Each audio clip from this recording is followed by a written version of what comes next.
আলহামদুলিল্লাহ সুবহানাকা লা ইলমা লানা ইল্লা মা আল্লামতানা ইন্নাকা আনতাল আলিমুল হাকীম। অসংখ্য গণিত শুকরিয়াতান সে আল্লাহ সুবহানাহু ওয়া তাআলার দরবারে, যিনি আমাদের সকলকে সাইয়্যিদুল আইয়াম পবিত্র জুমার দিন জুমার নামাজের উদ্দেশ্য করে তার প্রিয়তম ঘর মসজিদে আমাদের সকলকে সমবেত করেছেন। এজন্য দিল থেকে শুকরিয়াতান আদায় করে সকলেই বলছি আলহামদুলিল্লাহ। আরও শুকরিয়াতান আদায় করি পবিত্র শাওয়াল মাসের দ্বিতীয় জুমা। আল্লাহ তাআলা আমাদের সকলকে একত্রিত করেছেন, এজন্য আল্লাহ তাআলা দরবারে আবারও শুকরিয়া জ্ঞাপন করে বলছি আলহামদুলিল্লাহ। প্রিয় উপস্থিতি, শাওয়াল মাসের আল্লাহ রসুল সাল্লাল্লাহু আলাইহি ওয়াসাল্লাম কয়েকটি ফজিলতপূর্ণ কথা বলেছেন। এর একটি হলো, কোনো ব্যক্তি যদি মাহে রমজানের 30টি রোজা রাখে, সাথে শাওয়াল মাসের 6টি রোজা রাখে, শাওয়াল মাসে 6টি রোজা রাখে, আল্লাহ রসুল সাল্লাল্লাহু আলাইহি ওয়াসাল্লাম বলেন, সারা বছর ধরে রোজা রাখলে যে সওয়াব তার আমলনামায় দেওয়া হতো, সেই পরিমাণ সওয়াব তার আমলনামায় লিখে দেওয়া হবে। বলেন সুবহানাল্লাহ। একটা মানুষ রমজান মাসের পরিপূর্ণ 30টা রোজায় রেখেছে, সাথে শাওয়াল মাসে 6টা রোজা রেখেছেন। এই 6টা রোজা রাখার কারণে, এই 30 এবং 6 মোট 36টা রোজা রাখার কারণে আল্লাহ রসুল সাল্লাল্লাহু আলাইহি ওয়াসাল্লাম বলেন, সারা বছর ধরে রোজা রাখলে সে যেই সওয়াব পেত, ওই পরিমাণ সওয়াব তার আমলনামায় আল্লাহ দিয়ে দিবেন। বলেন সুবহানাল্লাহ। আল্লাহ তাআলা আমাদের সবাইকে এই শাওয়াল মাসে এই 6টি রোজা রাখার তৌফিক দান করুন। পড়েন আমিন। এখন প্রশ্ন থাকতে পারে, এই রোজাগুলো আমরা কিভাবে রাখতে পারি? একাধারে রাখবো নাকি একটা একটা করে রাখবো? আপনি এই মাসের ভিতরে যেভাবে পারেন রাখতে পারেন। একটা রাখলেন, পরের দিন আর একটা রাখলেন, অথবা মাঝখানে একদিন থাকলেন না, তারপর একটা রাখলেন। আপনি যেভাবে পারেন, তবে এই মাসের ভিতরে এই 6টা রোজা আপনাকে রাখতে হবে। আল্লাহ তাআলা আমাদের সবাইকে আমলটা করার তৌফিক দান করুন। পড়েন আমিন। সম্মানিত উপস্থিতি, দুনিয়াতে আল্লাহ রাব্বুল আলামিন প্রত্যেক নবী এবং রসুলদেরকে প্রেরণ করেছেন। আল্লাহ তাআলা এই দুনিয়াকে সৃষ্টি করেছেন একটি মাত্র তার উদ্দেশ্য, সেটা হলো দুনিয়াতে যে মানব সৃষ্টিকুল যাবে, সাথে যে জিনগুলো থাকবে, তারা সকলেই একমাত্র আল্লাহর গোলামি এবং দাসত্ব করবে। বলেন সুবহানাল্লাহ। শুধু তাই নয়, আল্লাহ রাব্বুল আলামিন সূরা জারিয়াতে 56 নম্বর আয়াতে কারিমার ভিতরে বলেন, ওয়ামা খালাকতুল জিন্না ওয়াল ইনসা ইল্লা লিয়াবুদুন। মানব জাতি এবং জিন জাতি উভয় জাতিকে সৃষ্টি করা হয়েছে আল্লাহর দাসত্ব, আল্লাহর ইবাদত করার জন্য। বলেন সুবহানাল্লাহ।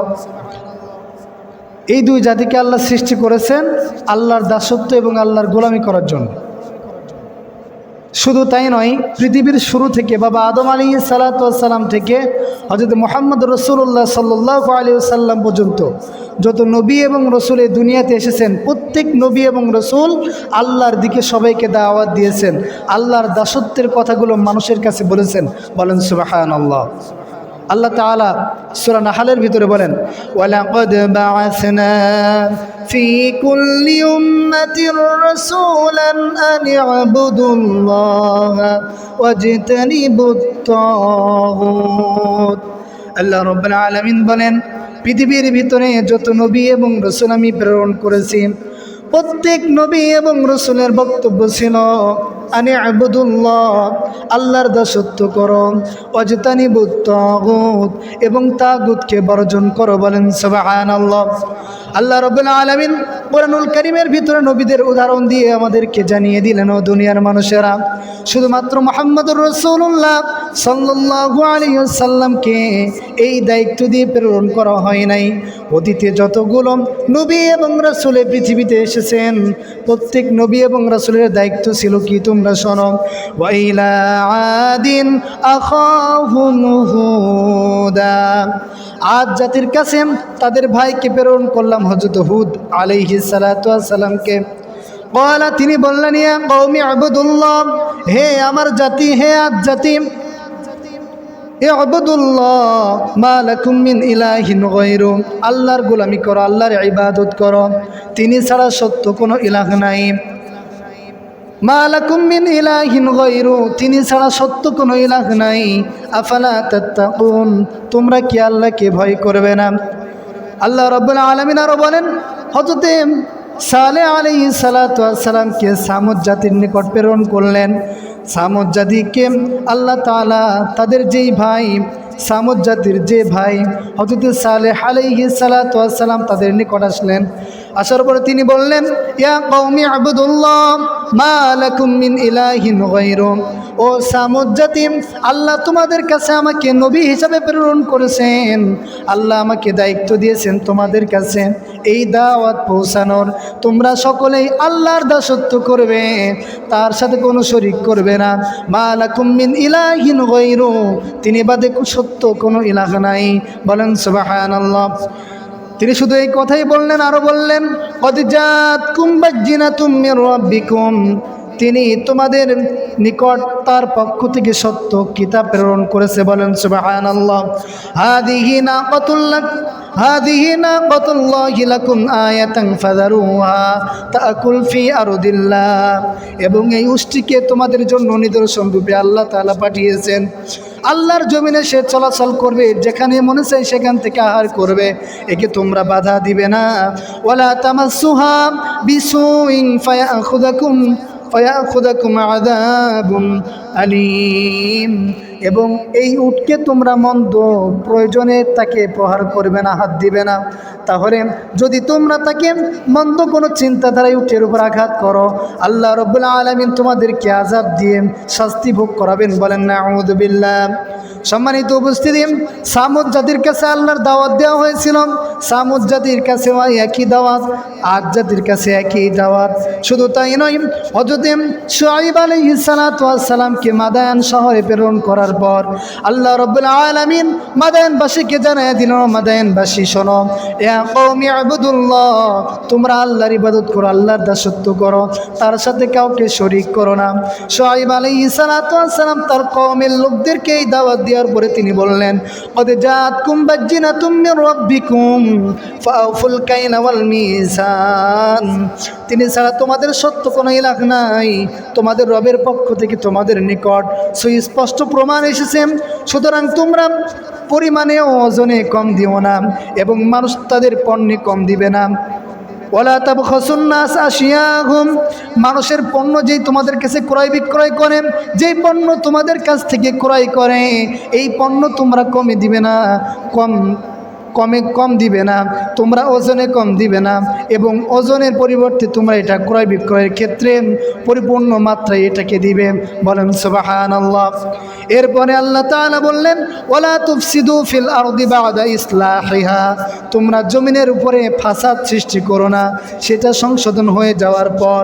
যালিকুম খায়রুল লাকুম, এটা তোমাদের জন্য ভালো। ইন কুনতুম তা'লামুন, ইন কুনতুম মুমিনিন, যদি তোমরা মুমিন হও।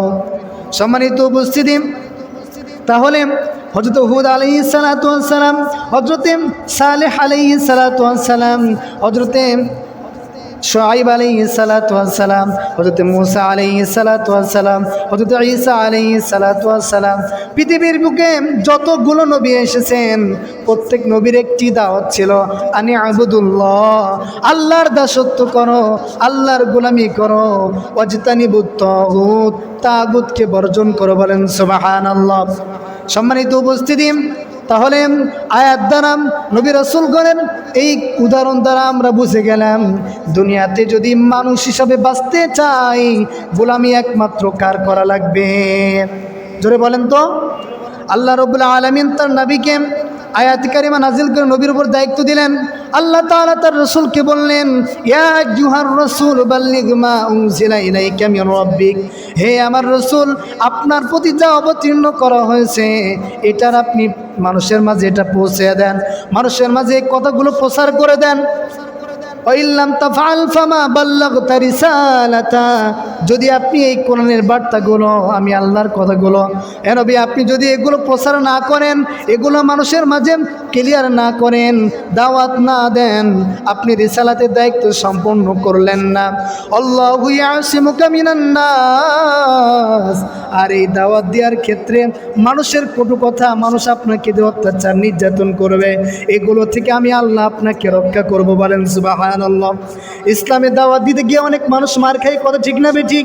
দাওয়াত দেওয়ার কারণে, দিনের পথে মানুষদেরকে ডাকার কারণে অনেক মানুষ আজকে অসংখ্য কারাগারে রয়েছে, কথা ঠিক না বেঠিক? অনেক মানুষ বিভিন্ন জায়গায় মার খায়, অনেক মানুষকে লাঞ্ছিত করা হয়, কটু কথা বলা হয়। শুধু তাই নয়, সমাজ থেকে তাকে এমনভাবে রাখা হয়, একঘরে করে রাখা হয়, সমাজের মানুষ থেকে তাকে বিচ্ছিন্ন করে দেওয়া হয়, কথা ঠিক না বেঠিক? এইগুলো করার থেকে নবী আল্লাহু ইয়াসিমুকা মিনান নাস, আমি আল্লাহ তাআলা এই মানুষ থেকে আপনাকে রক্ষা করব। বলেন সুবহানাল্লাহ। তথা রাসূলের দায়িত্ব যারা পালন করবে তাদেরকেও এরকম অবস্থা হতে পারে, বিভিন্ন সময় জেলেও যেতে হতে পারে, মারও খেতে হতে পারে, দিনের দাওয়াত দেওয়ার কারণে গলার ভিতরে রশি এসে ফাঁসিতেও ঝুলতে হতে পারে, কথা ঠিক না বেঠিক? এই জন্যে কোরআনের দাওয়াতগুলো প্রচার বন্ধ করা যাবে না, কারণ আল্লাহ রাব্বুল আলামিন দায়িত্ব নিয়েছেন, এই প্রচারের দায়িত্বে যারা থাকবেন এদেরকে রক্ষা করবেন আল্লাহ। আল্লাহ যাদেরকে রক্ষা করবেন, পৃথিবীর কোনো মানুষ তাদের কোনো ক্ষতি করতে পারবে না। বলেন সুবহানাল্লাহ, যারা বলেন সুবহানাল্লাহ। আল্লাহ যারা বাঁচাতে চায় ওরে কেউ মারতে পারবে? আর আল্লাহ যারা মারতে চায় ওরে দুনিয়ার মানুষ সবাই মিলে, সমস্ত যা কিছু আছে দুনিয়ার মানুষের সর্বোচ্চ শক্তি দিয়ে ওরে বাঁচাইতে কেউ পারবে? সম্ভব না। সম্মানিত উপস্থিতি, আল্লাহ রাসূল সাল্লাল্লাহু আলাইহি ওয়াসাল্লাম বলেন, নবী এবং রাসূলদেরকে এই দায়িত্ব দিয়ে আল্লাহ তাআলা প্রেরণ করার পর হযরত মুহাম্মদুর রাসূলুল্লাহ পড়েন সাল্লাল্লাহু আলাইহি ওয়াসাল্লামকে সর্বশেষ নবী এবং রাসূল করে প্রেরণ করার পর আল্লাহ তাআলা জানায়া দিলেন, রাসূল সাল্লাল্লাহু আলাইহি ওয়াসাল্লাম বললেন, আল্লাহ রাসূল সাল্লাল্লাহু আলাইহি ওয়াসাল্লাম ডাক দিয়া বললেন, ও আমার উম্মতেরা শোনো, তোমাদের কাছে একটা উদাহরণ দিই। সেই উদাহরণটা হলো, একটা ঘর তোমরা সুন্দর করে নির্মাণ করা হয়েছে, এই ঘরের সৌন্দর্য অনেক সুন্দর, কিন্তু ঘরের একটা ইট, যে ইটটা ফাঁকা রয়েছে, ইটটা দেওয়া হয়নি, একটা ইট বাকি রয়েছে, ঘরের সমস্ত জায়গায় সমস্ত সৌন্দর্য ফুটে উঠেছে, ওই একটা ইট যদি দেওয়া হয় সৌন্দর্য আরও ভালোভাবে ফুটে উঠবে।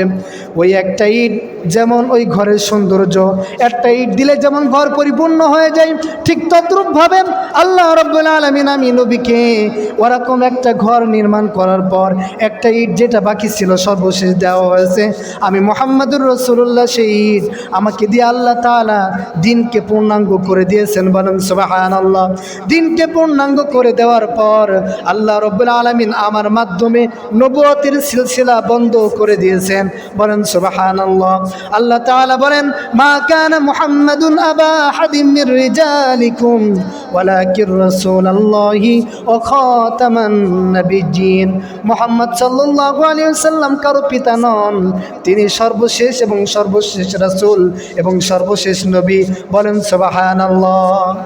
তাহলে মুহাম্মদুর রাসূলুল্লাহ সাল্লাল্লাহু আলাইহি ওয়াসাল্লামকে অনেক মানুষ আছে শেষ নবী মানে না, কথা ঠিক না ঠিক বলেন? এরা হলো কাদিয়ানি। এরা কি বলেন তো? কাদিয়ানি। এরা আপনাদেরকে বিভিন্নভাবে টোল গেলায় যে মুহাম্মদুর রাসূলুল্লাহ সাল্লাল্লাহু আলাইহি ওয়াসাল্লাম নবী, আমাদের গোলাম মির্জা আহমদ কাদিয়ানি ইনিও নবী। বলেন নাউযুবিল্লাহ। আমাদেরকে ভুল বোঝাতে চাই, অথচ রাসূল করিম সাল্লাল্লাহু আলাইহি ওয়াসাল্লাম ১৫০০ বছর আগে তিনি বলেছেন, আমি শেষ নবী, আমার পরে কোনো নবী নাই, আমার পরে যারা নবী বলে দাবি করবে এরা মিথ্যাবাদী, এরা দাজ্জাল। বলেন নাউযুবিল্লাহ। সম্মানিত উপস্থিতি, এই জন্যে মুহাম্মদুর রাসূলুল্লাহ সাল্লাল্লাহু আলাইহি ওয়াসাল্লামের পরে কেউ নবী বলে দাবি করলে ও কুলাঙ্গার, বেঈমান ছাড়া আর কিছু নয়, কথা ঠিক না ঠিক? এই জন্য আমাদের সাবধান থাকতে হবে। মুহাম্মদুর সাল্লাল্লাহু আলাইহি ওয়াসাল্লামের পরে আর কোনো নবী নাই, পৃথিবীর কিয়ামত পর্যন্ত আর কোনো নবী আসবে না। নবীদের সিলসিলা আল্লাহ বন্ধ করে দিয়েছেন। বলেন সুবহানাল্লাহ। এই নবীদের যেই দাওয়াতি কাজগুলো, এই যে আল্লাহর পথে মানুষকে ডাকা, আল্লাহ এক, আল্লাহ ছাড়া কোনো মাবুদ নাই, তিনি এক ও অদ্বিতীয়, তিনি ছাড়া কোনো উপাস্য নাই, এই কথা বলে মানুষকে দিনের দিকে ডাকা এবং সমস্ত শিরিক থেকে মানুষদেরকে ফিরিয়ে রাখা, এই দায়িত্ব আল্লাহ তাআলা তার রসুলকে দুনিয়ার থেকে নিয়ে যাওয়ার পরে মুহাম্মদ রাসূলুল্লাহ সাল্লাল্লাহু আলাইহি ওয়াসাল্লামকে জানিয়ে দিয়েছেন তার উম্মতদেরকে। বলেন সুবহানাল্লাহ। আল্লাহ কোরআনুল কারীমের ভিতরে বলেছেন, হে মুহাম্মাদি উম্মতেরা, মুহাম্মদ সাল্লাল্লাহু আলাইহি সাল্লামের উম্মতেরা, তোমরা শ্রেষ্ঠ জাতি। বলেন সুবহানাল্লাহ। আল্লাহ তাআলা বলেন, কুনতুম খায়রা উম্মাহ উখরিজাত লিন-নাস তা'মুরুনা বিল মা'রুফ। আল্লাহ রাব্বুল আলামিন আমাদেরকে জানায় দিলেন, তোমরা হলে সর্বোত্তম উম্মত। বলেন সুবহানাল্লাহ। জোরে বলেন সুবহানাল্লাহ। আল্লাহ পাক বলছেন, কুনতুম খায়রা উম্মাহ, তোমরা হলে শ্রেষ্ঠ উম্মত, সর্বশ্রেষ্ঠ উম্মত। বলেন সুবহানাল্লাহ। কেন?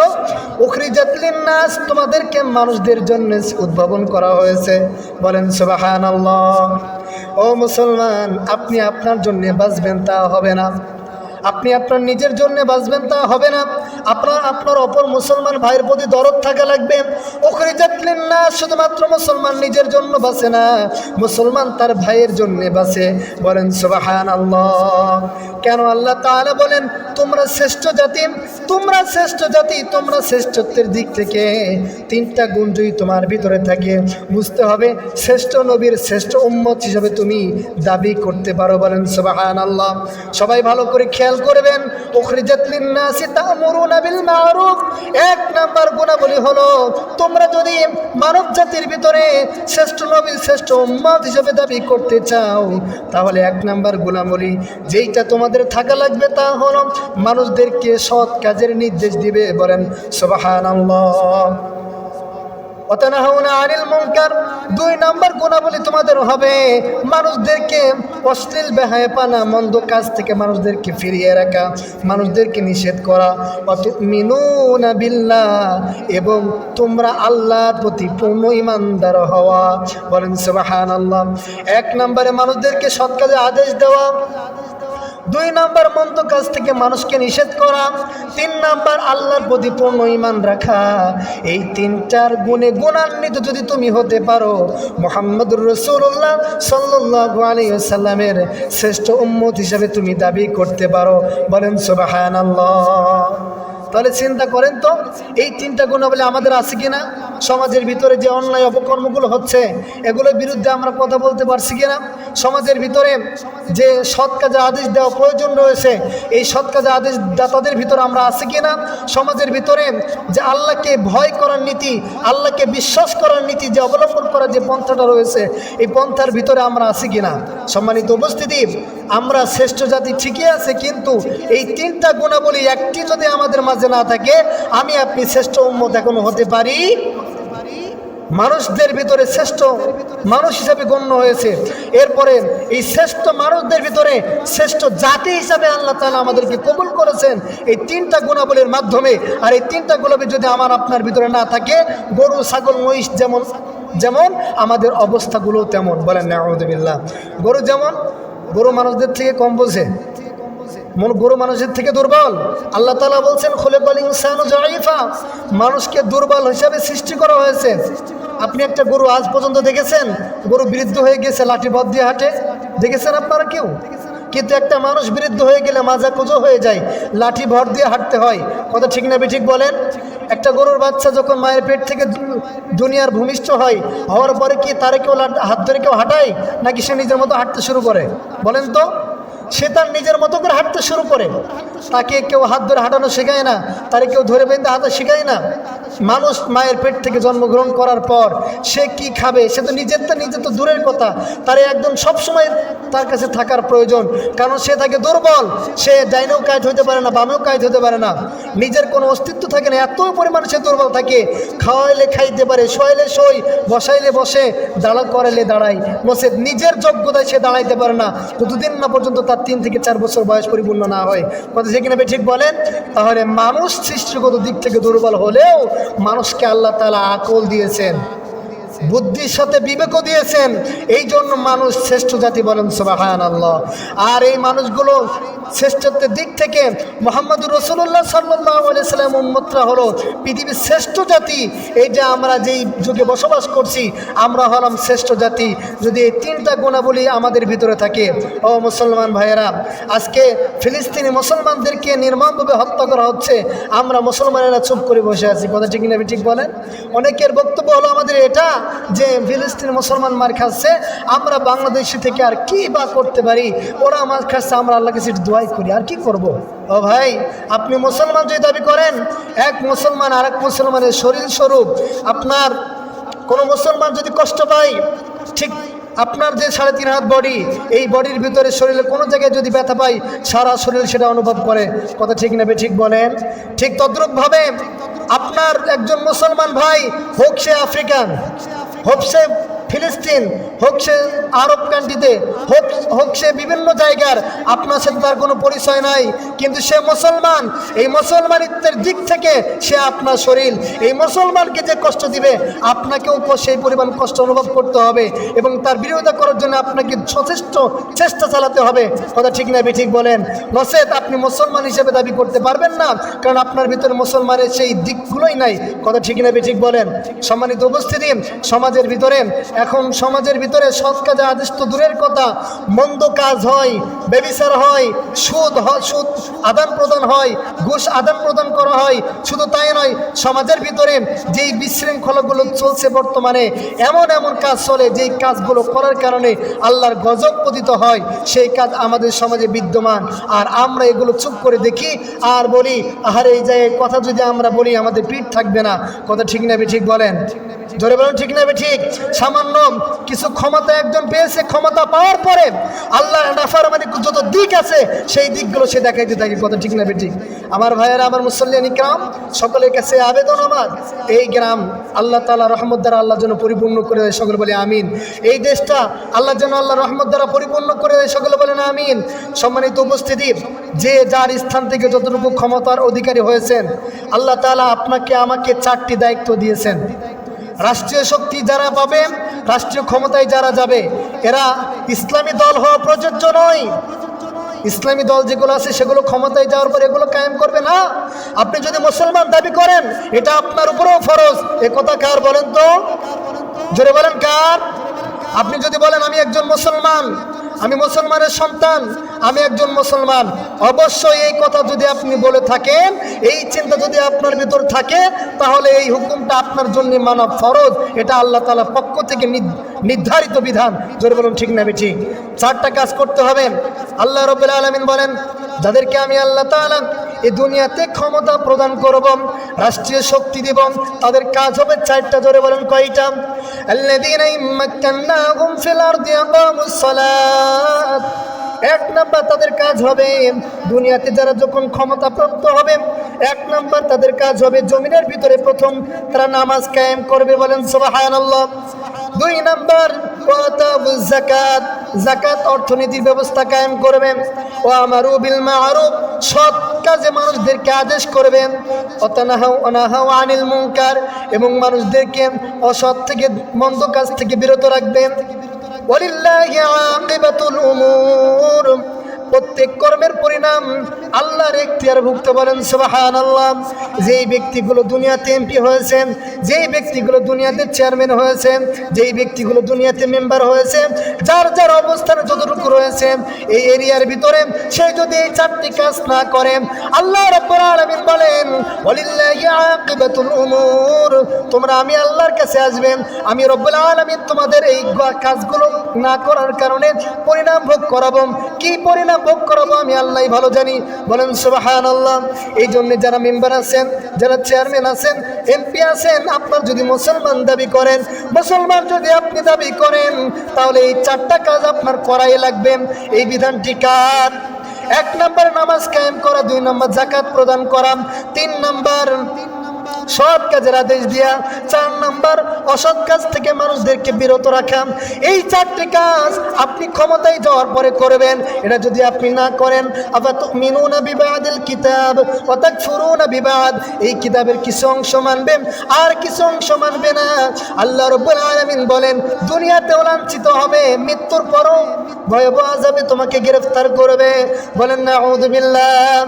সম্মানিত উপস্থিতি, আপনাকে আল্লাহ ক্ষমতা দিয়েছেন, এই ক্ষমতার আপনি অপব্যবহার করছেন। আল্লাহ যেভাবে ক্ষমতা পরিচালনা করার দায়িত্ব দিয়েছেন ওইভাবে ক্ষমতা পরিচালনা না করে আপনি ক্ষমতায় আছেন। এই 4টি কাজ আপনি করলেন না, আপনার অধীনস্থ কর্মীদের ভিতরে আল্লাহি আপনি যে হন না কেন, দুনিয়াতে আপনি আমার টিটু চিপে ধরতে পারেন, দুনিয়াতে আপনি আমার মুখটা বন্ধ করতে পারেন, কিন্তু মৃত্যুর পরে, মৃত্যু যখন হয়ে যাবে, আল্লাহর সামনে কিয়ামতের মাঠে যেদিনকে দাঁড়াবেন, এই 4টি হুকুম পালন না করার কারণে আল্লাহ তাআলা আপনার তাহাজ্জুদ থাক, যা থাকবে না কেন, আপনার সমস্ত আমল থাকবে একদিকে। এই 4টি কাজ ক্ষমতা যাওয়ার পরে যদি আপনি না করেন, আল্লাহ রাব্বুল আলামিন আপনাকে আসামির কাঠগড়ায় দাঁড় করাবে। কথা ঠিক না ঠিক বলেন? এই জন্য ক্ষমতা আমাদের যাদের আছে, এই 4টি কাজ আমাদের সর্বোচ্চ স্থান থেকে আমরা পালন করব। রাজি আছি সবাই ইনশাআল্লাহ? সম্মানিত উপস্থিতি, সম্প্রতি গতকাল কি তার আগের ঘটনা, একটা জায়গায় তাফসিরুল কোরআন মাহফিলের আলোচনা চলছে। এমন এক সময় একজন আলেমের নাম উচ্চারণ করা হয়েছে। আপনারা সকলে জানেন আল্লামা মামুনুল হক সাহেব, তাকে সকলেই চিনেন ইনশাআল্লাহ, তার আলোচনা কম বেশি সবাই শুনেছেন। আল্লামা মামুনুল হক সাহেব একজন সেই বিখ্যাত আলেম, তার পিতাও একজন এই বাংলাদেশের ভিতরে বিখ্যাত আলেম ছিলেন। তার ছেলে আল্লামা মামুনুল হক সাহেব, এই মামুনুল হক সাহেব যে কোনো কারণবশত তিনি আজকে এখন জেলখানায়। কথা ঠিক না ঠিক? তার সম্পর্কে কথা বলার সময়ে একজন এলাকার পাতি নেতা বলছেন হুজুর তার বিষয়ে কথা বলা যাবে না। সাধারণ একজন নেতা বলছে হুজুর তার বিষয়ে কথা বলা যাবে না, কেন? সে ব্যক্তি তাকে এমন, তার চরিত্র খারাপ। বলেন নাউযু বিল্লাহ।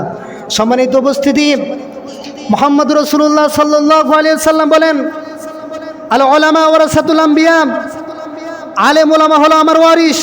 আলেম ওলামাদের যে ভুল নেই আমি তা বলছি না, কিন্তু রাসূল সাল্লাল্লাহু আলাইহি সাল্লামের হাদিস, রাসূল সাল্লাল্লাহু আলাইহি সাল্লাম বলেন ওলামা একরামগণ আমার ওয়ারিস।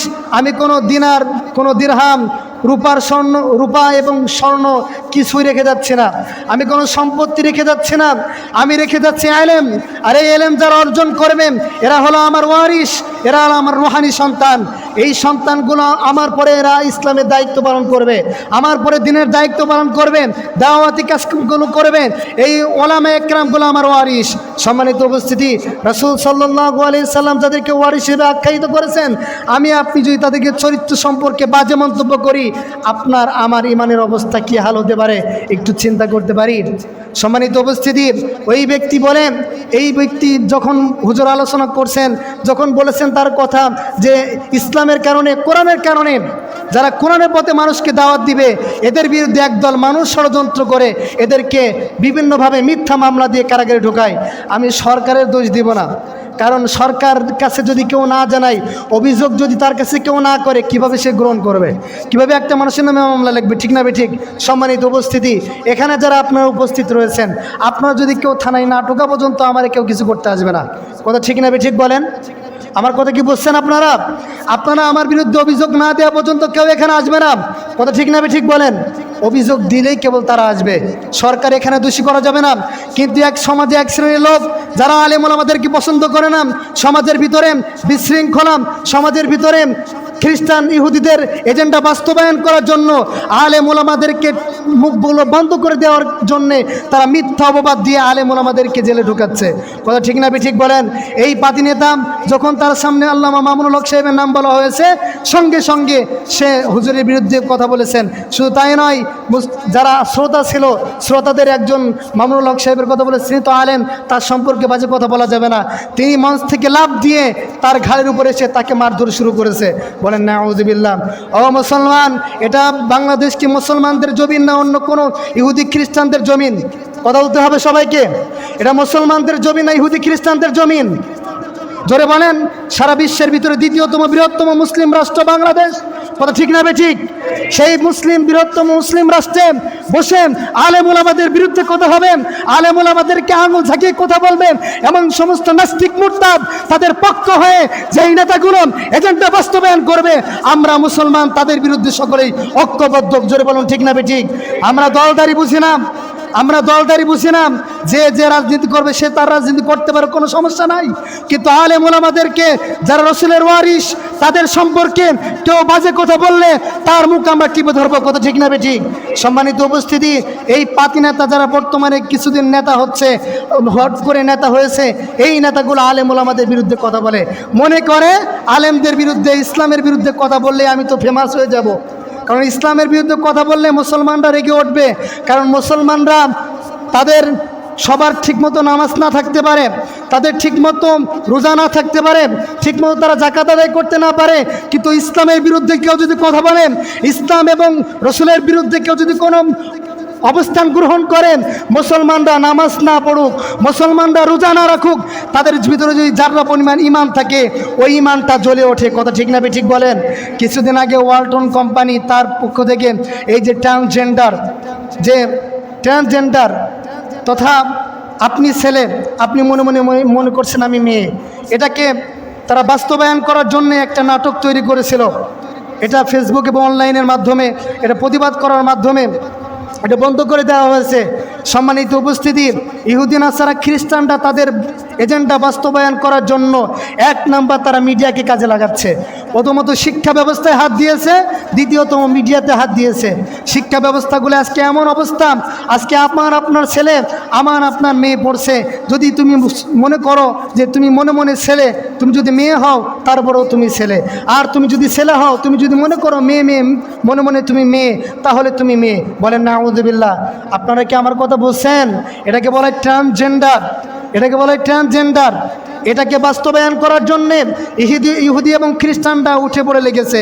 সম্মানিত উপস্থিতি, মুসলমানদের মাঝে সরাসরিভাবে যদি এগুলো প্রকাশ করা হয়, মুসলমানরা এটা গ্রহণ করবে না।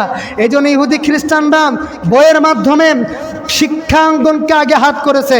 এই শিক্ষাঙ্গনগুলো হাত করে নিয়ে সেখানে তারা তাদের নিজেদের মতগুলো প্রকাশ করছে। শুধু তাই নয়, মিডিয়ার মাধ্যমে তারা তাদের কথাগুলো বাস্তবায়ন করছে। মুসলমানদেরকে সব জায়গায় লাঞ্ছিত এবং বঞ্চিত করার জন্য আপ্রাণ চেষ্টা করে যাচ্ছে। কথা ঠিক না ঠিক বলেন?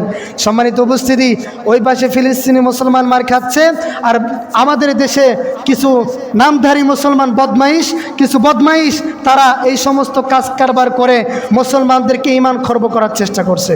কথা ঠিক না ঠিক বলেন? এজন্য আমার যুবক ভাইদেরকে দৃষ্টি আকর্ষণ করব, শ্রেষ্ঠ জাতি যদি আপনি হতে চাই, শ্রেষ্ঠ নবীর শ্রেষ্ঠ উম্মত যদি আমরা হতে চাই, তিনটা কাজ করা লাগবে। জোরে বলুন কয়টা? জোরে বলুন কয়টা? এক নম্বরে সৎ কাজের আদেশ দিতে হবে। আপনার বিরুদ্ধে যদি স্টিম রোলার চলে আসে, আপনার বিরুদ্ধে যদি মামলা হয়, হামলা হয়, আপনার বিরুদ্ধে যদি দুনিয়ার সমস্ত মানুষ একতাবদ্ধ হয়ে বিরোধিতা করে, তারপরেও সত্যের কথাকে কখনো বন্ধ করা যাবে না। কথা ঠিক না ঠিক বলেন? আর আপনার সমাজে যদি বিশৃঙ্খলা হয়, সে এমপি হোক, মন্ত্রী হোক, যেই দলের নেতা হোক না কেন, সে ক্ষমতাশীল হোক আর ক্ষমতা ছাড়া হোক, সে যদি কোনো অন্যায় কাজের কথা বলে, অন্যায় কাজ সমাজের ভিতরে বিস্তারিত করতে চায়, তার বিরুদ্ধে আমাদের সকলে রুখে দাঁড়াতে হবে। কথা ঠিক না ঠিক বলেন? সম্মানিত উপস্থিতি, কতগুলো কি সরকার বিরোধী কথা? সরকার বিরোধী কথা? এটা কি আমার ব্যক্তিগত কথা? কতগুলো কার কথা বলছি? আপনাদের রাগ হচ্ছে? রাগ হতে পারে, কিন্তু সমাজের ভিতরে সৎ কাজের আদেশ এবং অসৎ কাজের নিষেধ না থাকার কারণে আজকে যে অধপতন, আজকে আমাদের যুবকরা যে আজকে অধপতনের দিকে যাচ্ছে, যে আজকে আমরা ইসলাম থেকে বিচ্যুত হয়ে কোরআন, ইসলাম, নামাজ, রোজা এগুলোকে এমনভাবে আমরা দেখা শুরু করেছি যে আমাদের কাছে এগুলো একদম মামুলি বিষয় হয়ে গিয়েছে। কথা ঠিক না ঠিক বলেন? এজন্য তিনটা কাজ, শ্রেষ্ঠ নবীর যদি শ্রেষ্ঠ উম্মত হতে হয়, শ্রেষ্ঠ জাতি যদি হতে হয়, তিনটা কাজ: সৎ কাজের আদেশ, অসৎ কাজ থেকে মানুষদেরকে বিরত রাখা এবং আল্লাহর প্রতি পূর্ণ ঈমানদার হওয়া। আল্লাহ তাআলা আমাদের সবাইকে এই তিনটি কাজ সুন্দরভাবে করার তৌফিক দান করুন। বলুন আমিন।